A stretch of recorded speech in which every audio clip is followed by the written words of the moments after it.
Parashat Mishpatim, mais aussi Parashat Shkalim. On commence les Arba Parashiot, la Parasha du Machatzit Shekel ce Shabbat Be'ezrat Hashem. Alors, un grand secret dans la Parasha de cette semaine, Mamash, un secret très important pour réussir des décisions ou des projets qu'on a décidé de faire. Vous voulez ? Ouais. Le secret, ok.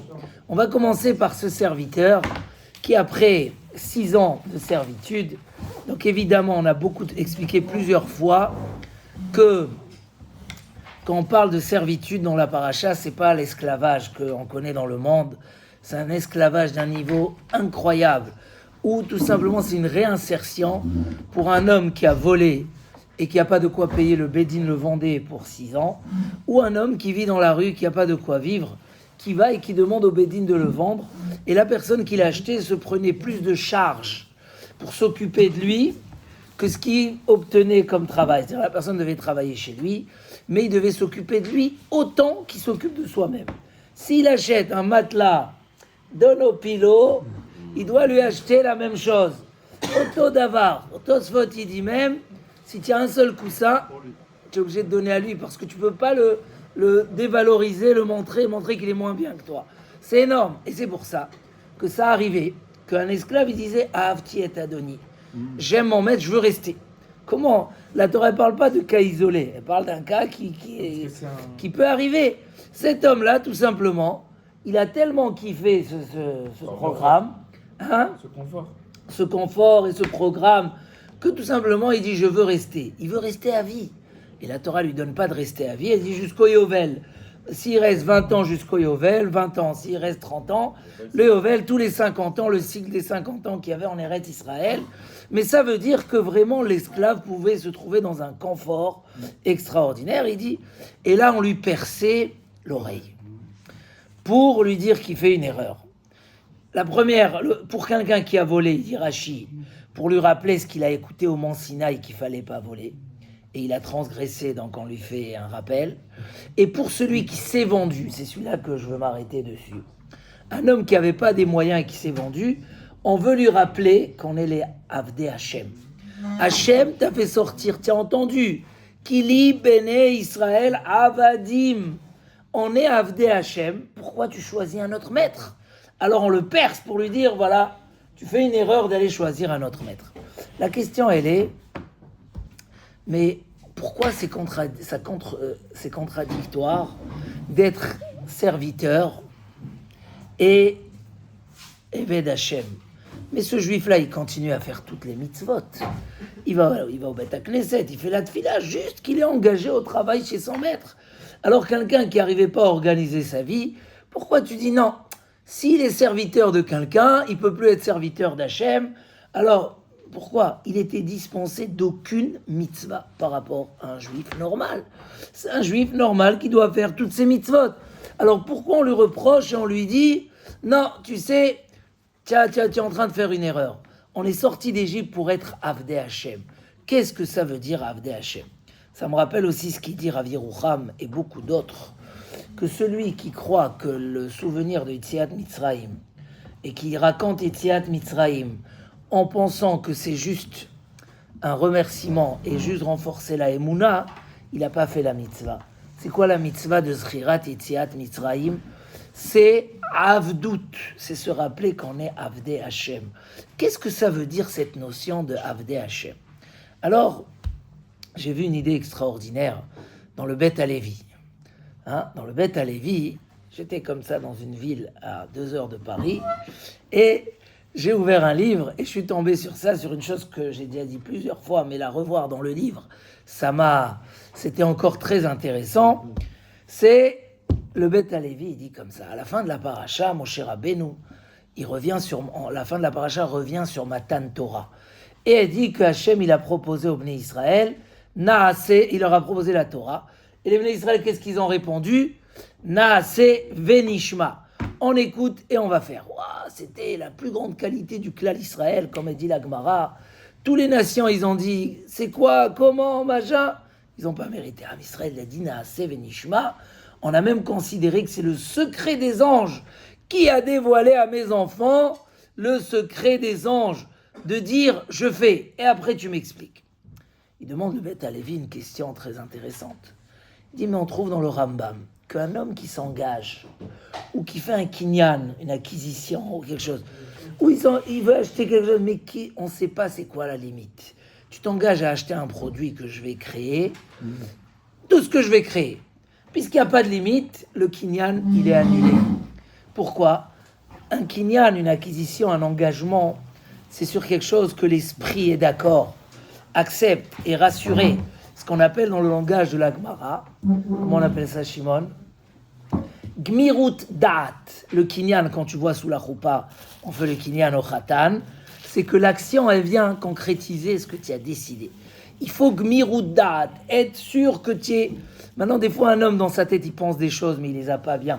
Quand il vient faire une action, alors il sait qu'il s'engage.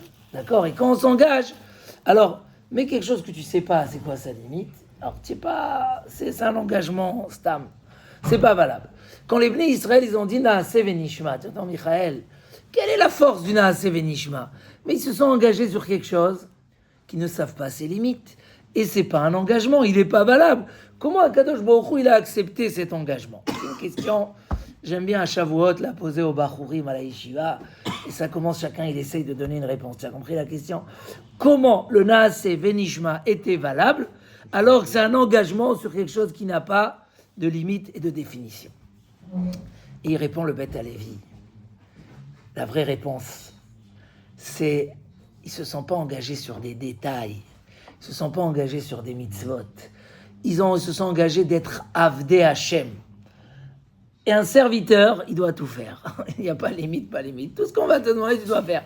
Il dit, quand un homme il s'engage sur des détails, alors il a besoin de savoir sur quoi il s'engage. Mais quand un homme il s'engage de tout faire, de tout donner, ça veut dire d'être lui-même. En fait, l'engagement, c'est d'être un esclave, entre guillemets, un serviteur. Quand tu t'engages d'être un serviteur d'Hachem, tout découle de là. Tu n'as pas besoin de connaître les détails.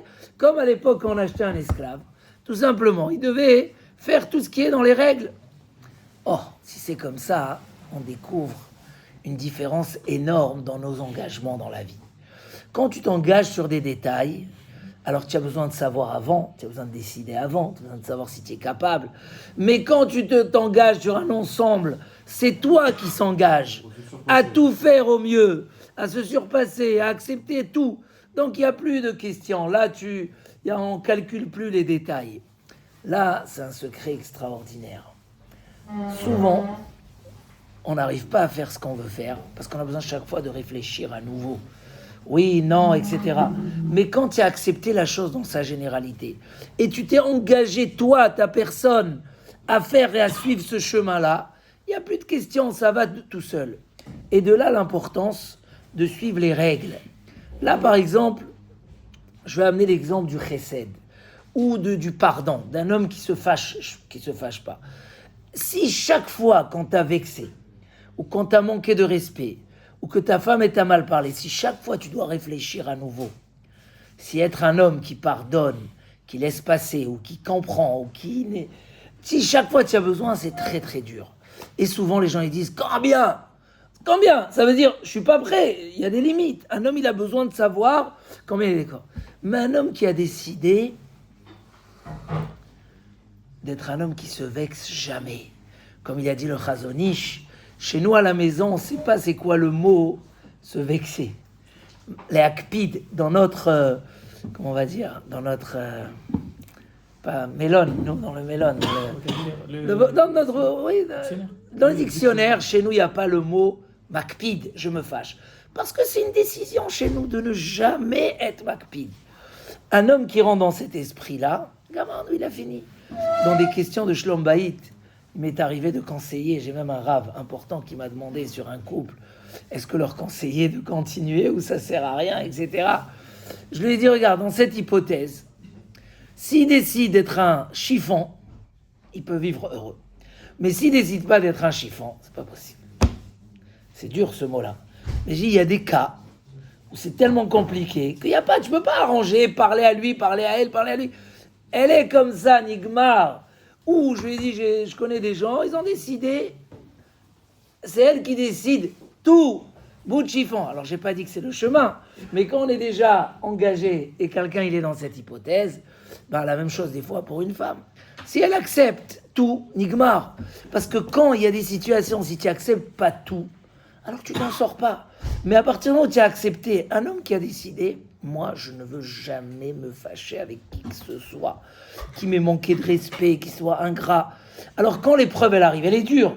Ça te prend quelques minutes de digérer. Au début tu te dis là, c'est abusé. Là, ça suffit. Là, c'est la 5e fois. Ça c'est vrai quand tu as décidé de pardonner au cas par cas. Mais quand tu as décidé d'être un homme qui est ma'avir al midotav, il n'y a pas de limite. Quand il est la zaken, est venu le voir, cet homme-là qui avait fait un pari sur son dos, que celui qui va énerver Hillel, il prendra 412. Il est venu à Erev Shabbat, il a fait sortir 3 fois ou 4 fois de sa douche. Pour des questions, vous connaissez l'histoire dans la Gemara Shabbat, il a fait sortir pourquoi les Africains ils ont les pieds larges, et pourquoi ceux-là ils ont les yeux tirés, et pourquoi alors ils ont les têtes rondes. Erev Shabbat, quand je suis dans ma douche, Hillel, il a dit, tu peux faire des paris, combien que tu veux, il est le yakpid. C'est-à-dire que chez Hillel Azaken, ne pas être makpid, c'était un chemin de vie, c'était un engagement personnel. Il n'y avait pas combien et comment. Si un homme, il prend ce derrière de cette façon-là, alors c'est le chemin d'avoir la réussite dans ce qu'on a décidé de faire dans la vie. Prenez ceux qui ont décidé de faire le Daf Yomi. C'est un engagement très très difficile. Mais c'est un exemple de quelque chose de très dur. Parce que tous les jours, tu dois faire un daf. Tu as raté un jour, tu dois le rattraper. C'est énorme. Qui peut s'engager? Un daf de Gemara, ça nécessite minimum, allez, dans le meilleur des cas, une demi-heure. C'est quand même un engagement. Ou ceux qui prennent sur eux de faire Shnaim Mikra ve'Echad Targum. C'est une bonne sgoula pour une longue vie. C'est toutes les semaines de faire. C'est un engagement. Mais en fait, si tu t'engages à chaque semaine reprendre la décision de le faire, tu vas pas réussir, c'est trop dur. Mais si tu as décidé, il n'y a pas, c'est une partie de ma vie. Il ne passera pas une semaine sans mon Shnaim Mikra. Nekuda, matin, jour, nuit, mariage, automatiquement, vu que tu t'es engagé, c'est un genre de havdout. Et bien, quand on est sur la notion de havdout, je suis esclave, mais dans le sens positif des choses, de cet engagement. À partir de là, il n'y a plus de limite. On voit que quand... Et on peut ramener encore des exemples. Rav Dessler, par exemple, sur le Chesed, il a écrit tout le Kuntres à Chesed. Il a dit que la Netina, savoir donner et pas prendre. Donner, il dit, dans les sentiments, il y a une direction, pas deux. Donc après, tu dois prendre des fois, parce qu'il faut prendre, mais ça sera secondaire à ce que tu veux donner. Un commerçant, il va chercher plus à faire plaisir à l'acheteur que ce qu'il va recevoir, parce qu'il a mis... Et Rav Dessler, il a fait de ça un très grand sujet. La Netina, c'est un plaisir énorme. C'est tous les midotes qui sont réparés. C'est le Shalom Bayit, c'est tout. Qu'est-ce qu'il a fait quand il a fait ce sujet-là de Netina? Il a fait de ça Kuntres à Chesed. C'est qu'il a généralisé. Il a dit un homme, il est ou notel ou noten. Je me souviens, c'était un dentiste, il m'avait dit, je comprends pas cette phrase de Rav Dessler. Pourquoi il dit que c'est pas possible d'avoir les deux? Rav Dessler écrit là-bas, c'est ou tu as un homme qui est noten, ou tu as un homme qui est notel, qui prend. Parce que dans les sentiments, on peut pas partager. C'est dur. J'ai demandé un service à quelqu'un. Ça demandait un petit dérangement. On fait ou pas? Au début, il a dit oui. On a tout mis en place. À la fin, il a dit mais je devrais porter un petit truc, etc. Oui, parce que quand un homme il doit calculer chaque chose, c'est vrai que des fois on n'accepte pas même un petit dérangement pour l'autre. Un homme il veut voyager tranquille, il veut pas de problème, etc. Mais quand tu prends la netina, je veux être un noten, c'est tellement grand. Noten, tu ressembles à Kadosh Baruch Hu, tu aimes les autres, tu répares toutes tes midotes avec ça, tu arrives à un niveau extraordinaire. Alors, qu'est-ce qu'il a dit Rav Dessler? Il faut décider où tu es noten, où tu es notel. La phrase elle est dure. On est à moitié des fois. Il dit non, tu dois... En fait, c'est quoi le message? C'est que le Naaseh Venishma, en dehors de sa qualité d'accepter, il y a quelque chose de plus profond à l'intérieur. C'est que je décide d'être engagé totalement à cette cause, devenir un Haeved dans cette cause. Et si je suis totalement engagé, il n'y a plus de questions, il n'y a plus de détails et de limites. Je m'engage, des limites, pas des limites. Après, Vadaï, on ne s'engage pas comme ça avec quelqu'un qui peut nous faire du mal. Mais c'est ça l'engagement. Regardez Eliezer, quand il est parti chercher Rivka, c'est marqué qu'à ce moment-là, il est sorti, il est devenu Baruch. Parce que c'était dur, il y avait sa fille dans l'histoire, il voulait qu'Yitzhak se marie avec sa fille, etc. Qu'est-ce qu'il a dit quand il est arrivé? Il a répété, je ne sais pas combien de fois il faut compter là-bas, Eved Avraham Anochi. Ah, je mange pas. D'abord, Eved Avraham Anochi. Tout le monde. Et la Gemara a dit, puisqu'il a été Mesharet le Tzadik Be'emouna, il est devenu Baruch. Il est sorti de Haroun. C'est quoi le secret là-bas? C'est qu'il n'y avait pas de limite. Eliezer, quand il est venu chez Abraham, c'est parce qu'il savait qu'il est maudit en tant que Eved. Et il a dit à la place que je suis chez un Kouchi ou chez un barbare, je vais aller chez Abraham Avinu, là-bas il y a la bracha. Mais il a pris sur lui que Abraham c'est son maître sur tout. Donc quand l'épreuve terrible est arrivée, qu'il lui dit non, avec tout ce que tu es arrivé, je peux pas prendre ta fille. Elle est... Et là, stop, je crois qu'il y a des limites. Un homme, il y a des limites quand tu as pris les détails. Mais quand tu as accepté de te soumettre, d'être le évêque de Abraham, Béhémet, il n'y a plus de limites. Donc c'est sûr que c'était un choc pour Eliezer. Le temps de digérer, mais une fois que tu as digéré, gamarnou. Donc il y a ici un grand secret, la vatranout. Celui qui est mévater, c'est énorme. Ça enlève les galères dans la vie. Tellement de brachot sur la vatranout, un homme qui est tout le temps mévater. On n'est que gagnant à 1000% quand on est mévater. Le chesed, c'est une qualité énorme. Mais, et ainsi de suite, les qualités, l'étude de la Torah, les tfilotes. Mais ça dépend. Si on s'engage sur des détails, Shimon, si on s'engage sur des détails, qu'est-ce qui se passe?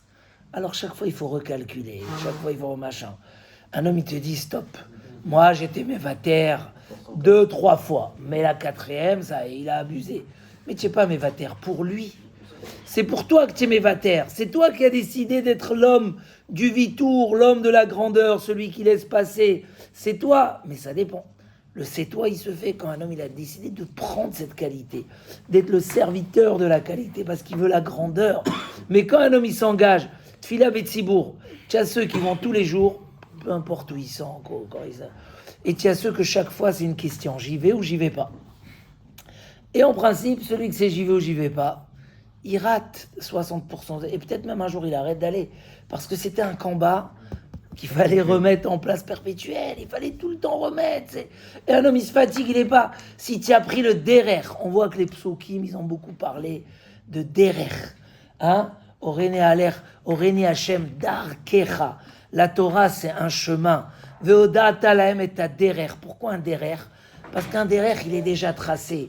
Une fois que tu t'es engagé, hein, quand tu vas aux États-Unis, si tu ne reprends pas la bonne sortie, tu as de la route pour retrouver la bonne. Et des fois, tu vois que la route du retour, elle est bouchée, il y a 2 heures de bouchon. Parce que c'est un derrière, comme ça. Un derrière, c'est une fois que tu t'es engagé dans le derrière, comme aujourd'hui, quand tu mets le Waze, même pas tu vois, il faut faire attention, parce que des fois, il y a la même rue dans une autre ville, et il te met, ça arrive des fois, hop, il t'a mis une autre ville, fais attention. Mais une fois que tu as mis la route, les gens aujourd'hui, ils regardent pas où ils vont. Mamache, tu demandes, mais quelle route tu as pris? Je sais même pas. J'étais au téléphone, j'ai suivi Waze. Ça veut dire, une fois que le derrière il est tracé, tu décides d'avoir confiance et de suivre. Gamarnou. Ça m'est arrivé une fois que je suis arrivé à une autre destination. Une fois. Mais oui, parce que tu as vu, tu as mal appuyé.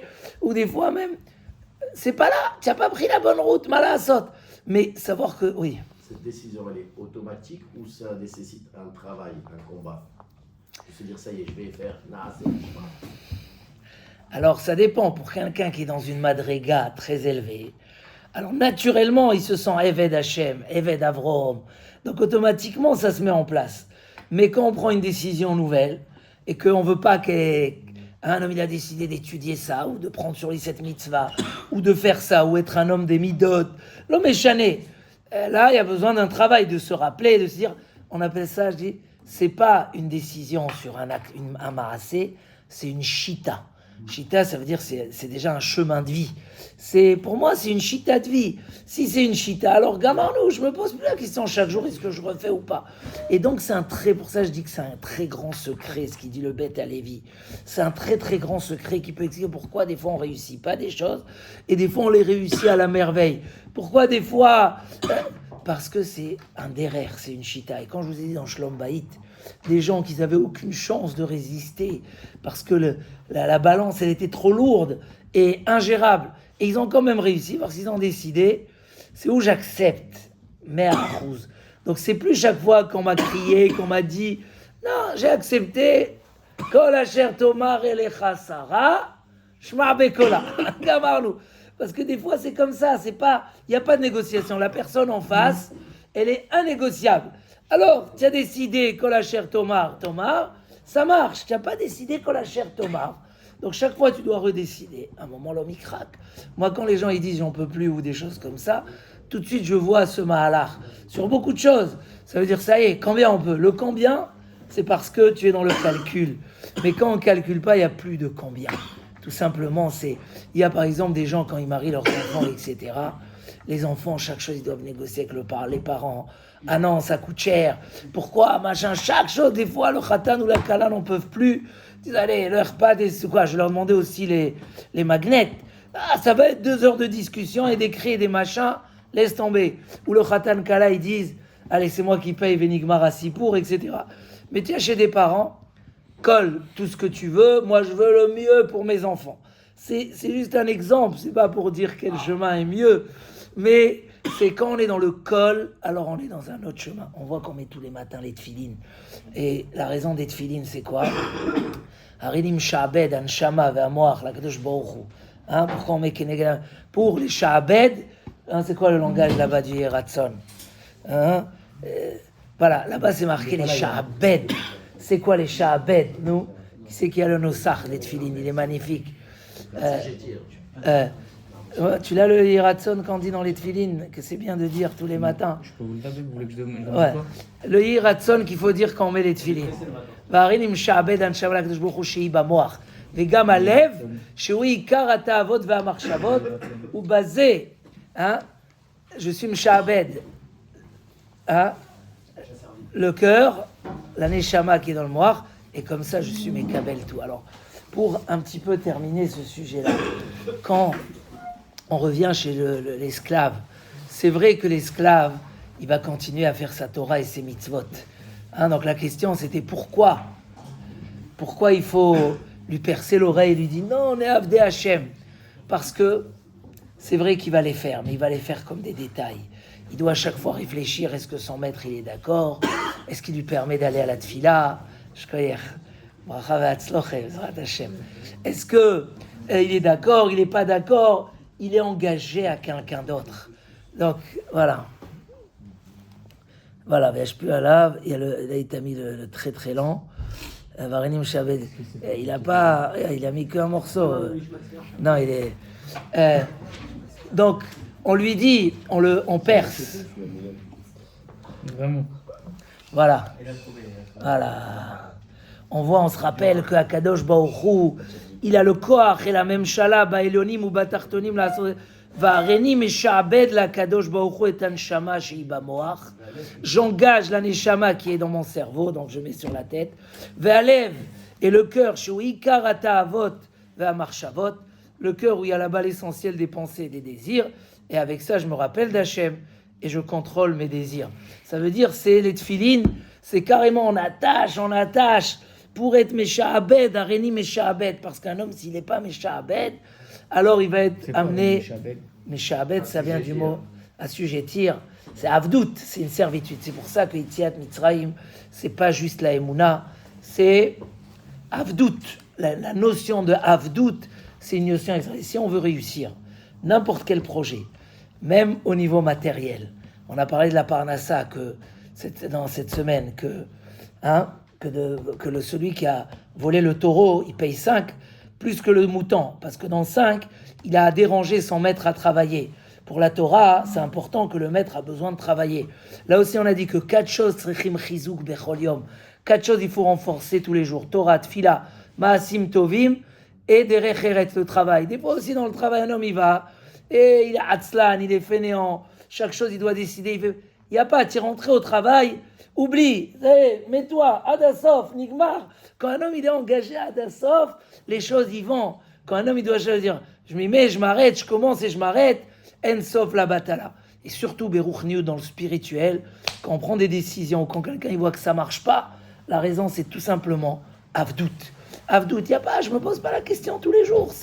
Je suis Eved Hashem, il fait comme ça. Et c'est valable aussi, et je termine avec ça, pour des sujets de religion importants. Par exemple, on donne la main à une femme, on donne pas la main à une femme. On prend la tsniout dans sa complète ou pas la tsniout complète. Les gens ils disent non, j'ai pas le choix, là, l'école Goy il est en face de chez moi. Excusez-moi que je parle de ça ici, mais c'est pour... elle est en face de chez moi, alors on va lui donner à manger cachère, mais on va... Mais c'est pas ça. Eved Hashem, c'est tout simplement. Et la même chose, ceux qui ont décidé, ils ont compris, on donne pas la main aux femmes, on n'embrasse pas les femmes. Comment nous, c'est pour tout. Comment tu te débrouilles à toi? Tu donnes tes explications qu'il faut, tu fais les faux qu'il faut, mais tu acceptes la Torah, tu es engagé. C'est pas facultatif toute la vie et tu décides, je prends ça et je prends pas ça. Donc dans chaque détail, c'est comme ça. Si un homme il décide, et après c'est les solutions. Parce qu'un homme il dit, Gamarnou, je suis sans... Prenez l'exemple de ceux qui sont chômeurs, les jeunes. Gamarnou, alors après il se marie rapidement parce que il n'y a pas. Mais s'ils commencent, ils disent, là, ici, oui, dans ce contexte, non, etc. Entre-temps, dans chaque chose, la solution, la réussite, le succès, le spirituel, notre niveau, c'est parce que on a décidé. Gamarnou, je suis Eved, je n'ai pas le choix de décider autrement. Je me suis enlevé la Bechira, le libre arbitre. Je suis Eved Hashem, Chazak ou Baruch. Et pour rappeler que, Baruch Hashem, on a reçu le nouveau tome 2 de la mitzvah et son histoire, Baruch Hashem, et qu'on peut profiter de Siratat Ishmael.